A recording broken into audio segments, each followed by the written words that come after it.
Ubusanzwe kugendana n'ibihe bisaba ubushishozi no kwihugura, bisaba gutekereza neza mu buryo bwagutse, bisaba kandi kwiyungura ubumenyi kuko buri munsi ukeye uzana n'impinduka mu buzima n'imibereho byacu nk'abantu. Kirika podcast igufasha gusobanukirwa uburyo buboneye bwo gukoresha ikoranabuhanga dushingiye ku byabaye, ibiri kuba ndetse n'ibyo guhanga amaso. Tuganira ku masomo ashingiye ku buhamya n'ubushakashatsi, tubasangiza ubusesenguzi bw'abahanga n'ibitekerezo by'abaturage, tukamenya amahirwe dukwiye kubyaza umusaruro hamwe n'amakosa dukwiye kwirinda mu gihe dukoresha ikoranabuhanga.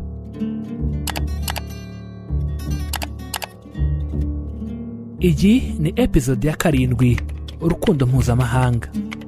Uko isi izenguruka igasanga izuba ahantu hamwe, ninako murandasi izenguruka mwisi, abantu bakayikoresha batavuye aho bari, kandi bakamenyanira kwisi yose.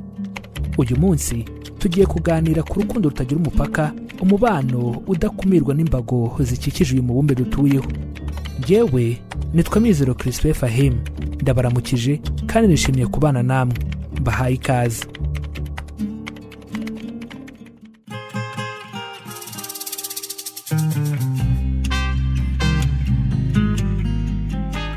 Urusobe rw'ikoranabuhanga ni imwe mu nzira yo guhuza abantu bakamenyana nyamara bari mu bice bitandukanye by'isi kandi kure cyane. Iyi nkuru yambukiranya imipaka y'ibihugu, umubano ukarenga imbibi bidasabye viza kubera ikoranabuhanga. Inkuru yacu tuyitangiriye mu murwa mukuru w'u Rwanda, i Kigali, ahatuye umukobwa witwa Aisha, umuhamya w'impinduka twazaniwe n'ikoranabuhanga.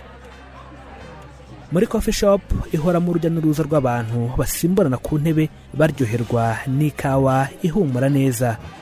Murandasi wifi ikora neza cyane ni kimwe mu bintu abakiriya bakundira kuza hano amasaha 28 mu minsi 7. Ku idirishya mu nguni hirya gato ya kontwari niho uyu mukobwa yicaye, ahugiye mu gukoresha mudasobwa ye, arakanda yandika ari nakacishamo, akareba muri telefone ngendanwa ye, asoma amakuru n'udukuru ku mbuga nkoranyambaga.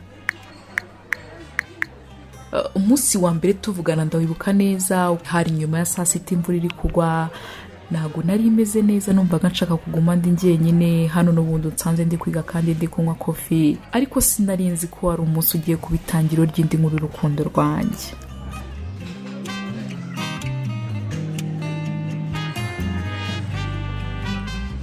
Aisha ati, indi nkuru y'urukundo rwanjye, bisobanuye ko yari yarababajwe ibyo gukundana yarabivuyemo. Uko Aisha yasomaga ku ikawa ye, icyo gihe yakiriye friend request ku muntu atazi uri kure cyane mu kindi gice cy'uyu mubumbe. Mu matsiko menshi Aisha yemera ubushuti asabwe, nuko atangira ikiganiro ariko atazi ko ari amarembo y'umutima wafunguye. Amazina ye ni David. Icyo gihe yari atuye mu birometero byinshi cyane muri Canada, njyewe ndi hano mu Rwanda. Urumva intera yari irimo. Ubwa mbere nabanje kujya nshidikanya, siniri kuri nk'umukobwa urabyumva, nago watangira wisanzura ku muntu muri kuvugana kandi mutarigeze muhura, mbese mutaziranye. Ariko uko twakomeje kwandikirana kandi tuvugana, nisanze naramukunze kubera ukuntu yari umwana mwiza.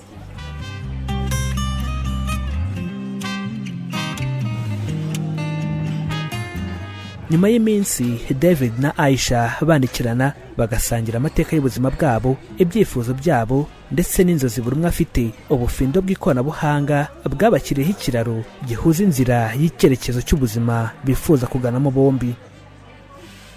Ntabwo byari bisanzwe kwiyumvamo umuntu wari kure yanjye tutarigeze duhura na rimwe, nyamara umubano wacu wagiye ukura uko iminsi yagendaga yicuma. Twashoboraga kwishimana mu gihe umwe muri twembi yabaga yagize icyo agiraho, cyangwa tukababarana mu gihe hari uwagize ikibazo, nkaho twari dusanzwe tuziranye.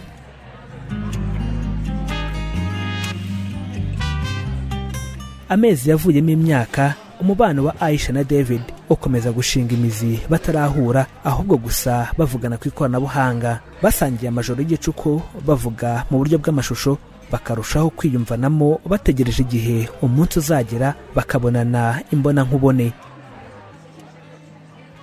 urukundo rwacu nta mupaka rwigeze rugira nubwo tutari twarabonanye. David naramwizeye cyane, ambera inshuti magara kandi ambera uw'Imana yangeneye.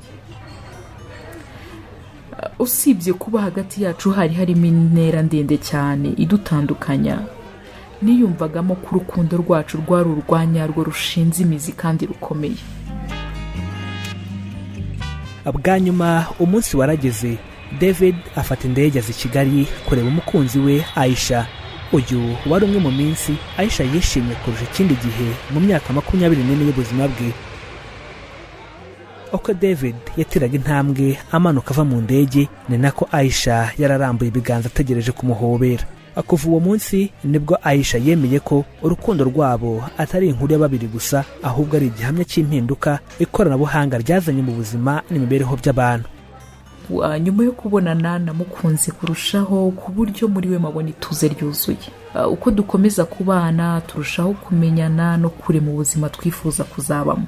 Ndashima kuba ikoranabuhanga ryaraje koroshya ubuzima bwacu nk'abantu, abantu bagakundana nta mipaka. Tubasigiye inkuru y'urukundo yatangiriye ku ikoranabuhanga, atubibutsa ko urukundo rutagira umupaka. Ushobora gukanda rimwe gusa ukabufunguye amarembo y'ibyishimo ku buzima bwawe buzakurikiraho.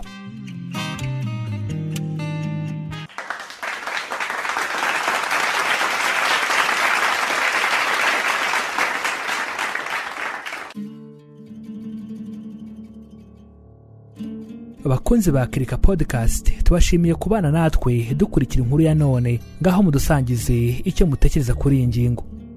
Mukore subscribe kuri Mizero Media, mudufollowing kuri Instagram, Facebook na Twitter kuri Kirika Pod. Iyi episode mwagejejweho ku nkunga ya Minisiteri y'Ikoranabuhanga no guhanga udushya mu Rwanda ku bufatanye n'ikigo cy'Abadage gishinzwe iterambere GIZ binyuze mu mushinga wayo 250 Podcast Lab.